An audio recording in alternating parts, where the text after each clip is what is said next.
Magandang araw mga pare dudes! Ako si Kuya Tim, bringing to you the latest in Earth Science once again. We are Group 1, pero huli sa puso niyo. And today, we will be explaining the Panama Land Bridge, the forces behind it, and how the event affected humans and culture, as well as the different plate tectonic boundary types. First of all, Rex, what is the Panama Land Bridge? Well, 20 million years ago, the ocean covered the area where Panama is today. There was a gap between continents of North and South America, through which the waters of the Atlantic and Pacific Oceans flowed freely. Beneath the surface, two plates of Earth's crust were slowly colliding into one another, forcing the Pacific plate to slide slowly under the Caribbean plate. Up to you, Seb. 20 million years? Bro, that's almost as old as Naomi. Can you believe it? The pressure and heat caused by this collision led to the formation of underwater volcanoes, some of which grew tall enough to break the surface of the ocean and form islands. More and more volcanic islands filled the area over the next several million years. Meanwhile, the movement of the two tectonic plates were also pushing up against the seafloor, eventually forcing some areas above the sea level. Massive amounts of sediment, sand, soil, and mud were peeled away little by little. The sediments were deposited to the islands until the gaps were completely filled. By about 3 million years ago, an isthmus has been formed between North and South America. An isthmus is a narrow strip of land with water on either side that connects two larger bodies of land. Scientists believe the formation of the Isthmus of Panama is one of the most important geological events to happen on Earth in the last 60 million years. Even though it is only a tiny sliver of land, relative to the size of continents, the Isthmus of Panama had an enormous impact on Earth's climate and its environment. Now, we will discuss the different plate tectonic boundary types.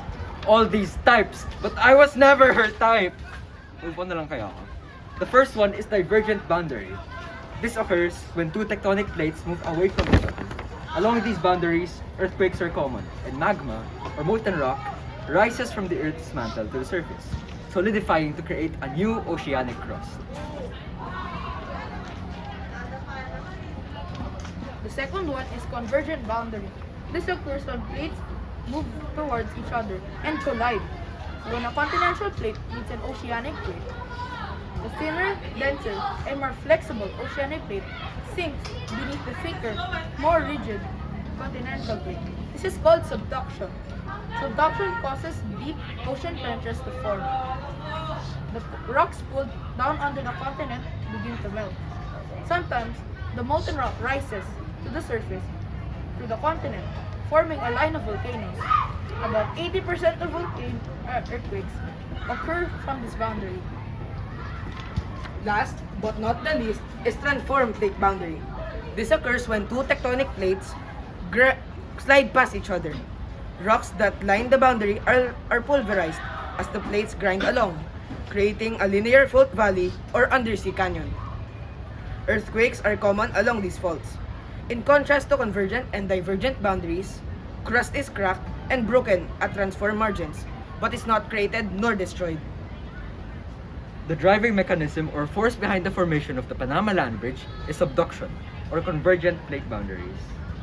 In subduction, one plate, called the subducting plate, in this scenario being the Pacific plate, subducts under another plate called the overriding plate, which is the Caribbean plate. Both the Pacific and Caribbean plates are mostly oceanic. When two oceanic plates meet or converge, the denser oceanic plate, which in this case, the Pacific plate, subducts. An island arc is created by oceanic to oceanic subduction.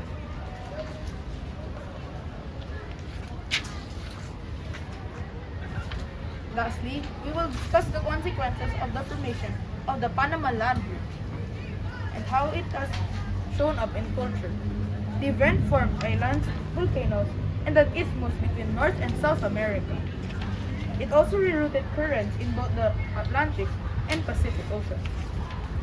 Changed climates in Europe made it easier for animals and plants to migrate between the continents, and directly and indirectly influenced ocean and atmospheric circulation patterns, which regulated patterns of rainfall. that is all for our discussion. This has been Group 1.